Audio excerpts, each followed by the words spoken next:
Хадишаның жалғасы. Каналыма қош келдіңіздер, лүпіл басып, пікір қалдыра отырыңыздар.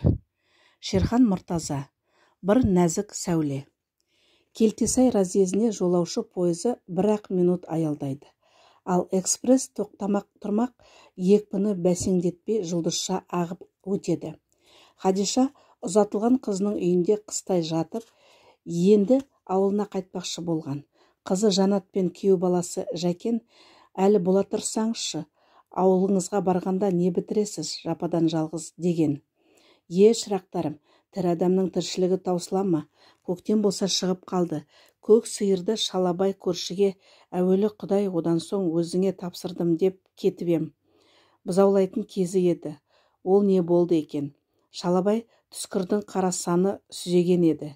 Көк сиырды сүзіп бұзау тастап қойды ма, қайдан білейін? Апамау, әйтеуір сол сиырды сатып жіберіп біржолата келсеңізші. Не бар қартайғанда, жалғыздан жалғыз. Бас ауырып балтыр сыздамай ма екен, дейді қызы. О, сорлы қар. Неме, мені аруақ атсын деп жүрсің ғой. Аруақтарды қайда қоясың? Сенің әкең бар емес пе? Бабаларың бар емес пе? Олардың аруағын түтетіп шықпаған үйден безбей ме екен? Күйзелмей ме екен? О дүниеге барғанда мен оларға не бетімді айтамын? О несей? Деген шешесі. Сонда Хадишаны қызы мен күйеу баласы Келтесай разъезінің пойызға шығарып салып тұрған. Шоқталдың тасасынан көк пойыз қырқаяқ жұлдыз құрттай ирелеңдеп шыға келді. Келтесайда билет тек жалпы вагонға сатылады екен. Сол жалпы вагонды іздеп Жанат пен күйеу бала әрі-бері алақ-жалақ жүгірді. Жазғытұрымда жау алатын барқыт шапан киіп, күндікті шалқайтып, шаңырақта етіп отырған Хадиша қызының соңына бір ерді, күйеу баласының соңынан бір жүгіріп ерді. Ақыры жалпы вагон табылып, оның тұтқасына жармасып бергенде пойыз жылжи бастады. Күйеу бала қоржының тамбурға лақтырып жіберіп, енесінің қолтығынан демеді. Ойбой, мына жаның шықыр қайтеді, деді Хадиша пойызға ұрсып. Тоқтай тұрай, постой. Тәңірі жарылқап, тамбурда тұрған тәмпіш мұрын бір қара қыз кемпірдің қолынан тартып, ішке ендіре алды. Хадиша пойызға ілінгеніне шүкір айтудың орнына бұрқылдап ұрсып жүр. Ойбой, мына жаның шықыр қайтеді, сонша әкесі өлгенде асыққан нес? Әй, Жанат, Жекен, аман бол, айналайын. Қарақтарым, әшейін садағаң болайын, шырақтарым, әшейін. Келтесайдың қызыл кірпіштен соққан разъезі тағы бір топ талдың тасасына қалды. Өзінің даусы енді Жанат пен Жекен ести қоймайтын Хадиша сонда барып түсінді. Қызын қимай, тумаса да туғандай болып күйеу баласын қимай, көмейіне бір түйін тығып, көзіне мөлдіреп жас іркілді. Қал деп жалынғанда неге қала қоймадым екен деп өкінгенін байқады. Жоқ, деді тағы да өзіне өзі. Қайтқаным дұрыс болар. Бір күн өтер, ел бар, жұрт бар, жалғыз сұрамаспын. Апа, қайда барасыз? Хадишаның тарс есінен шығып кетті. Әлгі өзін тамбурға қолынан тартып шығарып алған қызды мүлде ұмытып кетіпті. Құдай тілеуіңді берсін, сен болмасаң іліне алмайды екенмін, деді Хадиша бейтаныс қызға жалбаңдап ризалығын білдіріп. Борантауға барамын. Шырағым, өзің қайда барасың? Мен бе? Деп қыз өзінің қайда бара жатқанын жаңа ойлағандай дағдарыңқырап қалды. Дана атаға барамын, апа. Онда Борантаудан әрі кетеді екенсің ғой. Мына пойыз түскір Борантауға тоқтар-тоқтамас жүріп кетеме деп қорқамын. Қорықпаңыз, көмектесеміз ғой, деді күлді бейтаныс қыз. Сөйтіп, Хадиша кемпірдің қоржынан көтерісіп, өз көпесіне ертіп барды. Бір-біріне қарама-қарсы жайғасып отырысты. Вагонның терезесінен иір-иір ақбастау пойызбен жарысып жөңкіліп жатты. Осы бір басына бұйра бұлт қонып, атлас көк аспанмен аймаласып жатқан тау мына қызға көрген бір түстей ыстық. Бірақ бұлыңғыр. Неге ыстық өзі де білмейді. Осынау таусылмас таудың бір түкпірінде өзінің шешесі жүргендей көрінеді, де тұрады. Ал тауы түскір сөйлемейді, тасы түскір сөйлемейді. Ұлы жұмбақ, осы ма, осы жер емес пе? Осындай көлбеңдеген тау ма еді, сағым ба еді? Темір жол бойы сияқты еді. Өйткені анасының арқасында ұйықтап келе жатқанда паровоздың қышқырған даусынан шошып жылағаны есінде. Шешесінің өзін көтеріп келе жатқаны анық, оны біледі. Онан кейін сол шешесінің арқасында келе жатып тағы ұйықтап кеткен болу керек. Арғысын білмейді. Сонан соң апатайын көрген емес. Содан бері талай жыл өтті. Әке шешең бар ма, қарағым, деді Хадиша. Білмеймін. Қыз иығын қиқаң еткізіп, күлер-күлмес езу тартты. Білмегені нес? Денің сау ма өзіңнің? Деді ішінен Хадиша. Бірақ дауыстап, білмеймін не? Деді. Өзің қайдан келесің? Үйің бар ма? Қыз төмен қарап, терезенің жақтауын саусағымен сүрткілей берді. Хадиша сонда байқады. Қыздың әдемі мойыл көзіне жас толып шүпілдеп тұр екен. Қу басым қарап отырмай, байғұс құстың жарасын қасып алдым ба? Деп, мен детдомда өстім апа, деді қыз енді езуін тартпақ болып. Байғұс-ай, деді Хадиша, көңіліңе келеді-ау деп ойлап жатпай, сонан соң есіне бірдеңе түскендей лезде қатқыл үнмен жұлып алғандай, қай жердің жетімханасы, деді. Ой апа, көп. Дана атада болдым, Жасылкентте болдым, Мәуліде болдым, көп апа, деді. Хадиша енді мына қыздың жаңа көргендей ежірейе қарап, атың кім, деді. Қыз бұл сұраққа жауап бергісі келмей қасын көтеріп сыздаңқырап қалды да, үлкен кісінің сауалын жауапсыз қалдырмастан Валя, деді. Тек бәлесінес? Бәле емес, Валя, деп күлді қыз. Жетімханада орыс болып кеткенсің ғой, әйтпесе әке шешеңнің қойған қазақша атың бар шығар. Ши барқытты үстіне қабаттап кие берген мына кемпір енді Валяға ұнамай қалды. Әлгінде мен болмасам пойызға ілінбей де қалар еді. Енді өктем сөйлеуін, деді ішінен. Ал Хадиша қызға сұқтана қарағанын қоймады. Валя мұнысын ұнатпай терезеге бұрылды. Басына шарадай ақ шаңқан күндік ораған мына кемпір қадалып қарай берген соң, есі дұрыс па өзінің деген күдік те келді. Валя шыдай алмай орнынан тұрып кетті. Вагонның қарсы жақ терезесіне барып, әйнекке бетін басып, шақпақтау жотасынан ары аспанға найзадай шаншылған алатауға қарады. Жүрегі дір етті. Пойыз шақпақтаудың биігінен еңеске қарай еңірей жөнелді. Хадиша ши барқыт бешпентінің қалтасынан папирус алып коридорға шықты. Шылымды тұтатып, сөнген шырпыны шишақпақтың қорабына қайта салып қойды. Кемпір басымен темекі шегеуін, деді қыз теріс айналып. Хадиша қызды иығынан тартып, өзіне қаратып алды. Әй, бәлә емес, Валя, Уәли боласың ба, бола ғой. Кемпір басымен шылым несі деп тұрсың ба? Герман соғысынан бері тапқан өнер ғой.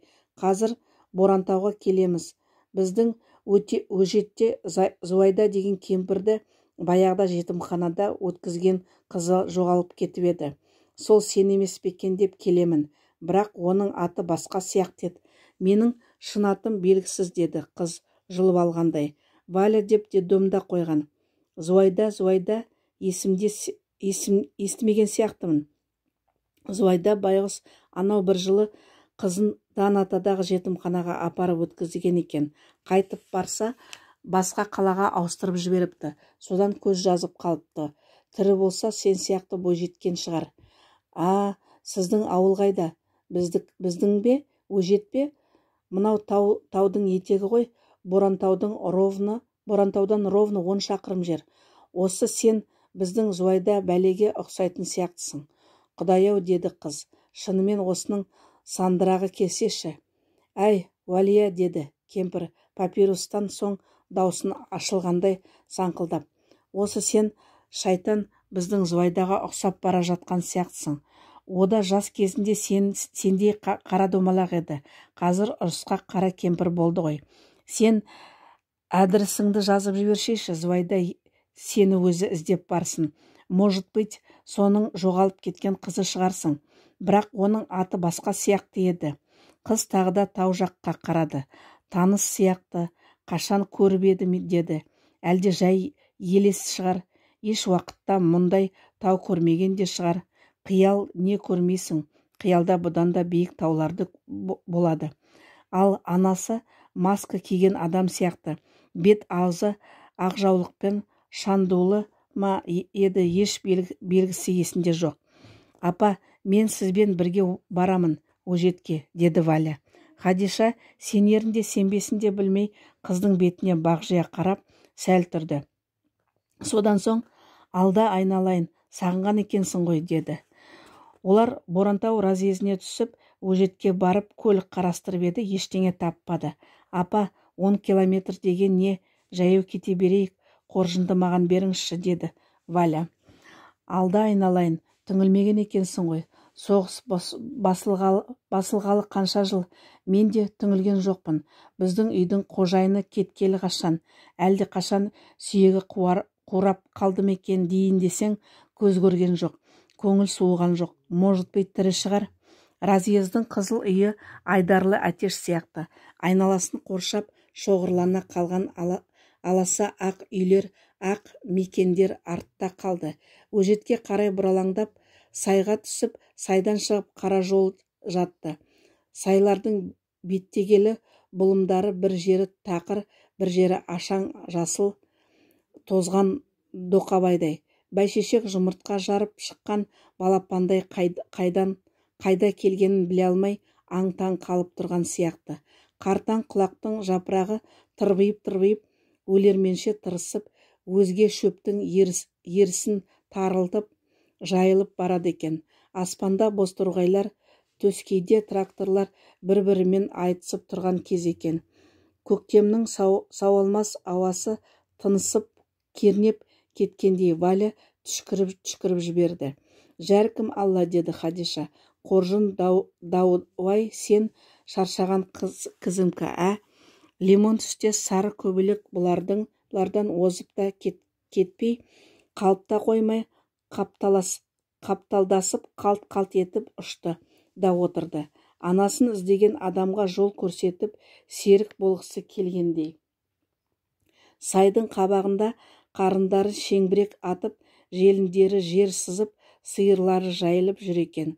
Жүні әлі түспеген жүдеу көк есекке мінген бақташы разъезден жаяу келе жатқан екі әйелге көзін қолымен көлегейлеп көп қарады. Осының бәрін мен бір кезде көріп ем, деді қыз өз-өзіне. Мына шарбы бұлтты көгілдір аспанды, мұнарлы биік тауды, қылтиған бәйшешекті, маңқиған сиырларды, терең сайларды бұрын бір көрген сияқтымын. Сірә түсінде шығар. Қыздың кеудесі дүрсілдеп әлгі өжетке тезірек жеткісі келді. Қодас жүнді көк есек мінген бақташы тымағын басын киіп алып, «О, Хадишамысың, ат көлік аман ба?» деді. «Көк сиыр бүгін ертең бошалайдау, сірә, қасыңдағы қай бала?» Бұл баяғы Зуайданың жоғалып кеткен қызы көрінеді. Бақташы енді тамағын жоғары көтеріп қойып қарады. «О, айналайын», деді. «Тірі бар екенсің ғой, қайран Мәмбет жәкемнен қалған жәдігер екенсің ғой. Мен бір кезде бұл шалды көргенмін», деді Валя. Зуайданың баяғыда жоғалып кеткен қызы табылыпты, Хадиша алып келе жатыр екен деген хабар өжетке лезде жетіп тарап кетті. Зуайданың үйіне кемпір мен балалар толып қалды. Зуайда қызын көрмей жатып аңырайды дейсің. Өлгенім тіріліп, өшкенім жандыма жұртым-ау, айналайын, шәмшім-ау, Шәмшия, адасып қалған анаңды ақыры таптың ба, құлыным? Байғұс қайтсын, деді кемпірлер. Ойбай-ау, қызының аты Шәмшия ме еді? Апырмай, ұмытып та қалған екенбіз ғой. Валя өзіне құшақ көзін тарс жұмып алып, аңырап келе жатқан ақ кимешекті кішкентай қара кемпірге қарап состиыңқырап қалды. Кемпір келіп, бас салып қос иығынан айқара құшақтап, бетіне бетін тақап, теңселіп бір тұрды да, дерсін ойын көзінен домалаған жас мойнына, тамағында Валяның да көңілі босап, өксіп жіберді. Хадиша мақтанып папирос алып тұтатты. Жанаттың апасы-ау, қайдан таптың бұл қызды деп абысындары жабыла сұрап жатты. Хадиша қалай тапқанын қайталап шыққан. Бұл кезде көзінің жасын сүртіп, жылауын қойған Зуайда бір сәтте Валяға үнсіз түйіле қарап тұрды да, жүгіріп барып, қыздың басындағы жасыл ала үшкір орамалды жұлып алды. Адамдар аң-таң, Валя да сасып қалды. Зуайда оның қырқылған толқын қара шашын саусағымен ары-бері ашып көріп, басынан күдікті бірдеме іздегендей тінткіледі. Зуайда сәлден соң қолын кимешегінің астына жасырып, төмен қарап, көбілжіктеп қалды. «Бәсе, қайдан болсын?» деді кемсеңдеп. «Әй, ау, мынауың не?» деді Хадиша. «Менің шәмшиямның төбесінің оймақтай жері 2 жасында отқа күйіп қалып еді». «О, тұқымың құрымасын, тұқымың құрымағыр. Жұрт балшықтан бала жасап ала алмай жүрсе, бауырына келіп тығылған қызды кеудесінен етергені не сорлы? Әй, Уалия, жүр бері, шеше болмай қалсын, бұл шешек алғыр». Зуайда. Хадиша Валяны қолынан жетектеп, қыстай құлыптаулы тұрған үйіне қарай асыға адымдады. Асықпаса адасып барып тапқанын айырылып қалатындай.